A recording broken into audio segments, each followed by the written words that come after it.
Šajā kontekstā mēs vairāk runājam par mitrājiem, ka tiem ir arī nozīme ne tikai ūdens resursu saglabāšanā, bet arī piesārņojuma attīrīšanā.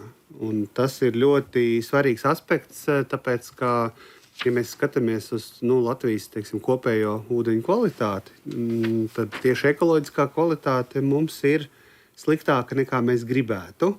Un tāpēc pirmkārt gan dabiskajiem mitrājiem ir liela nozīme šajā attīrīšanas procesā, gan arī mākslīgajiem mitrājiem, jeb faktiski speciāli veidotām un projektētām būvēm, kas izmanto tos pašus principus, kādi ir dabiskajiem mitrājiem, un palīdz mums attīrīt un uzlabot ūdens kvalitāti, lai mēs uz to mērķi virzītos.